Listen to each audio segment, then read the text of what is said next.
82% of people who share a living space have had a dispute with their roommate at some point, but for one man, that disagreement turned deadly when he shot and killed his roommate who had moved in and tried to dominate the house. The killer's chilling words to police, "I overkilled him, right?" are a haunting indication of the extreme measures he took to resolve the conflict. According to reports, the situation inside the home was fine until the victim started living with them, and the killer felt that the newcomer was trying to exert too much control over the household. This sense of unease and tension ultimately led to the tragic event, highlighting the importance of communication and boundaries in shared living spaces. The fact that a simple disagreement can escalate into a violent act is a stark reminder of the unpredictability of human behavior, and it raises questions about what drives people to commit such heinous crimes. As we delve into the complexities of this case, we're reminded that even the most mundane situations can take a dark turn, and it's crucial to address conflicts in a constructive and peaceful manner. Moving on to another disturbing story, a man searching for his sister in the park took a break to shoot someone in the face, leaving authorities baffled by the randomness and brutality of the attack. A cryptic message sent to the victim beforehand, "If you don't come back, I'm going to kill your friend," suggests that the perpetrator was motivated by a twisted desire for revenge or control.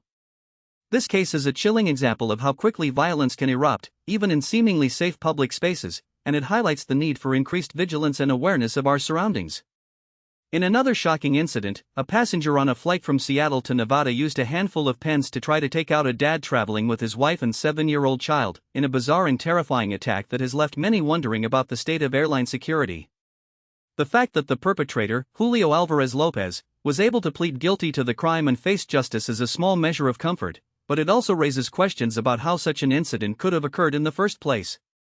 As we navigate the complexities of air travel and public safety, it's essential to consider the measures that can be taken to prevent such attacks and ensure the well-being of all passengers. Meanwhile, in Missouri, a boyfriend told his pregnant girlfriend that he wanted to kill the baby before blasting her with a .380 pistol and punching her repeatedly in the stomach, in a horrific display of domestic violence that has left authorities and the public reeling. This heinous crime is a stark reminder of the dangers faced by many women, particularly those in vulnerable situations, and it highlights the need for increased support and resources for victims of domestic abuse. The fact that such violence can occur in the home, a place that's supposed to be a safe haven, is a tragic indictment of the failures of our society to protect its most vulnerable members. In a similarly disturbing incident, a woman in Kentucky was accused of beating another woman and shooting a gun after an argument broke out over a child getting McDonald's breakfast, in a shocking display of aggression and recklessness. The fact that such a trivial matter could escalate into violence is a concerning sign of the times we live in, and it raises questions about the values and priorities of our society.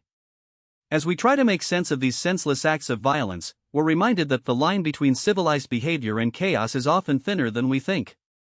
And with that, we'll leave you with a teaser for tomorrow's episode. A wealthy businessman is accused of orchestrating a murder-for-hire plot against his former partner, and the twists and turns in this case will leave you on the edge of your seat.